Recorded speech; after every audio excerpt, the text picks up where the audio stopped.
panca berarti lima silanya. Ya, tentu sudah tidak asing bagi kita sekalian. Kita sudah hafal semuanya ini. Tetapi yang saya mau pertajam adalah tentu nilai-nilai yang terkandung.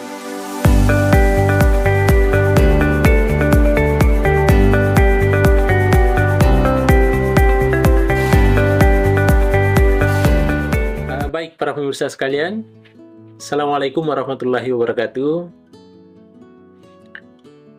Saya tentunya mengapresiasi kehadiran saudaraku semua di depan kamera, ya, menyaksikan lagi salah satu channel YouTube kita ini, Mr. Koronis, komunikasi romantis dan humanis. Baik para pemirsa sekalian, tentunya acap kali saya sampaikan bahwa channel YouTube kita ini selalu berbicara tentang nuansa-nuansa komunikasi.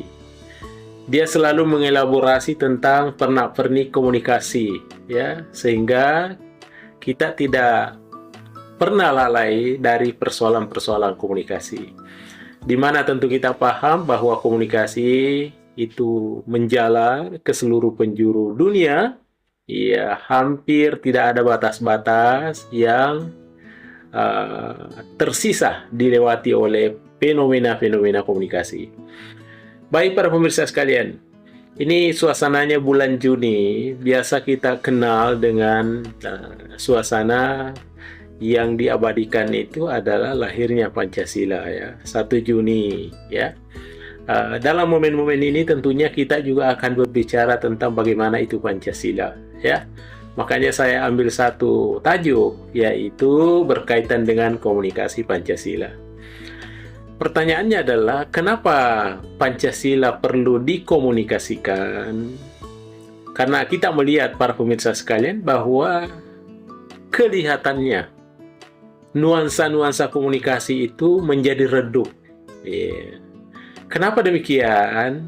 Boleh jadi karena materi-materi tentang Pancasila itu tidak setajam dulu lagi.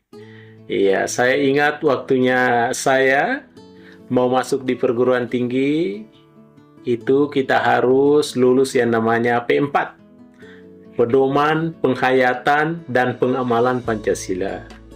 Kalau tidak salah itu biasanya 60 ya, hingga 70 jam kita itu.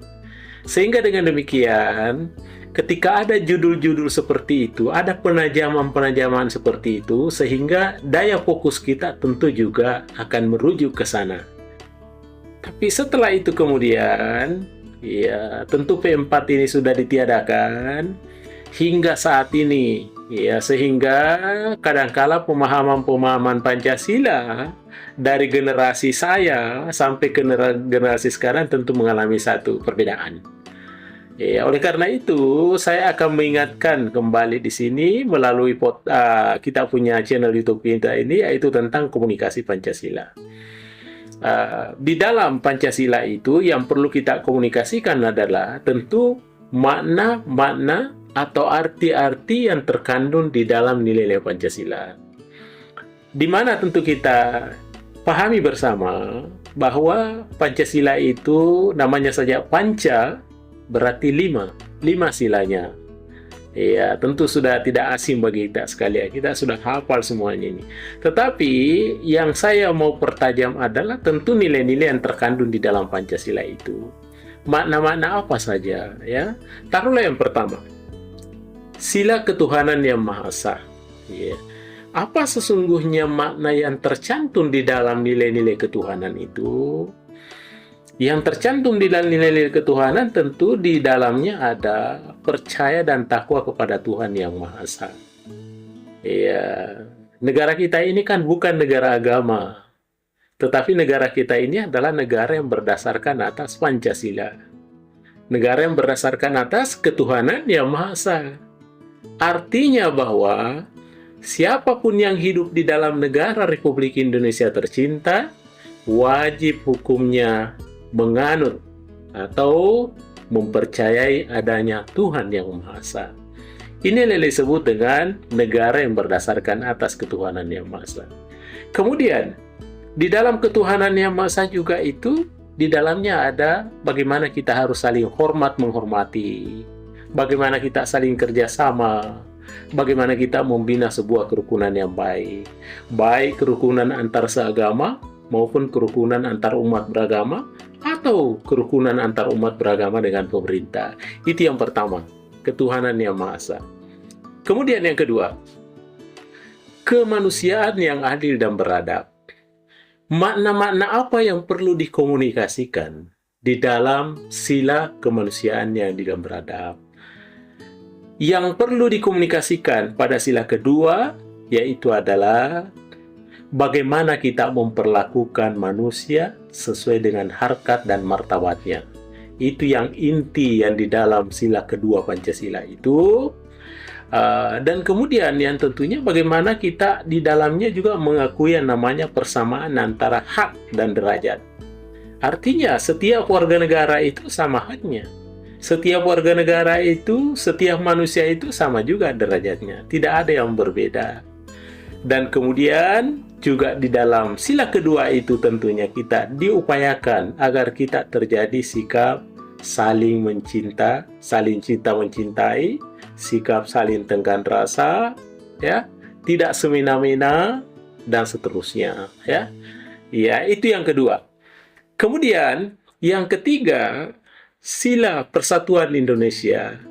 Apa yang perlu kita kedepankan? Apa yang perlu kita komunikasikan di dalam persatuan Indonesia? Tentunya ada nilai-nilai di sana itu yang disebut dengan nilai persatuan dan kesatuan. Ya, kenapa sampai persatuan dan kesatuan? Sebab tentu kita paham negara Indonesia ini adalah warganya sangat pluralistik, tidak heterogen, ya, tapi dia tidak homogen, tetapi dia heterogen. Artinya, kita bermacam-macam budaya, bermacam-macam suku, bermacam-macam adat istiadat, bermacam-macam inilah yang perlu kita satukan. Jangan macam-macam ini justru dianggap sebuah perbedaan. Makanya perlulah persatuan Indonesia, yang biasa dikenal dengan salah satu pilar kita dalam kehidupan berbangsa dan negara, yaitu Bhinneka Tunggal Ika, bercerai-berai tetapi tetap satu. Itulah Indonesia. Itu persatuan Indonesia. Kemudian yang keempat, sila kerakyatan, ya. Kerakyatan yang dipimpin oleh hikmat kebijaksanaan dalam permusyawaratan perwakilan. Ya, apa yang dikaji di dalam sila keempat ini, yaitu terkait dengan kedudukan hak warga negara dan kerjasama, ya. Ya, di dalam sila keempat ini juga tidak boleh memaksakan kehendak kepada orang lain. Itu melanggar nilai-nilai Pancasila, khususnya sila keempat. Yang kemudian juga di dalamnya adalah bagaimana kita mengambil sebuah keputusan didasarkan dengan hasil musyawarah mufakat. Oleh karena itu, semestinya jangan setiap pengambilan keputusan langsung kita voting.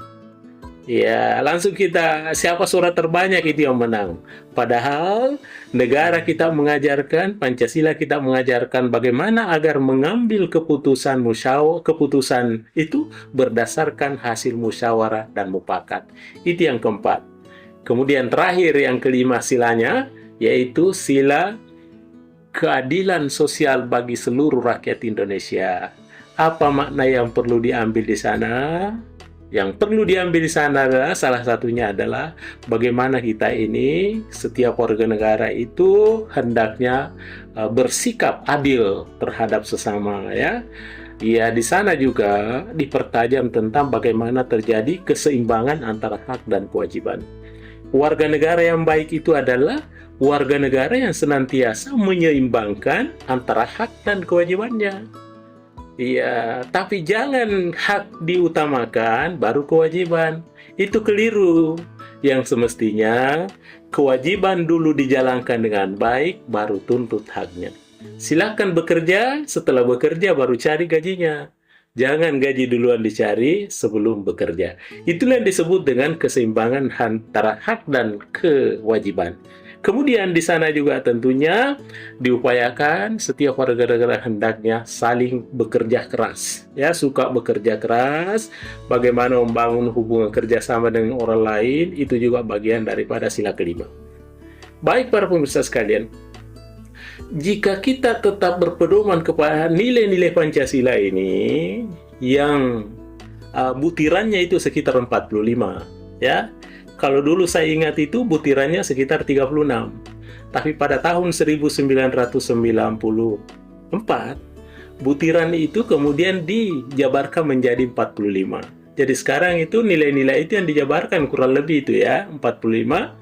Jadi bagaimana rumusnya? Sila pertama 7, sila kedua 10, sila ketiga 7, sila keempat 10, dan sila kelima 11. Jadi rumusnya 7, 10, 7, 10, 11, sehingga totalnya 45.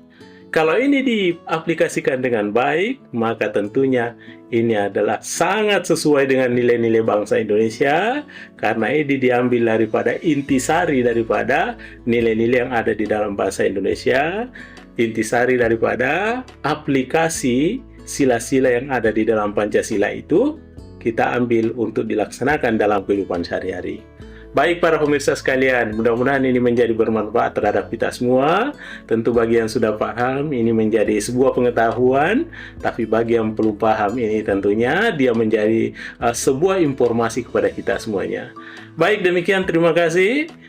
Jangan lupa tetap nonton channel YouTube kita, Mr. Koronis. Komunikasi romantis dan humanis. Baik para pemirsa sekalian, inilah yang sempat saya sampaikan. Terima kasih. Mr. Koronis mohon diri. Assalamualaikum warahmatullahi wabarakatuh. Mr. Koronis.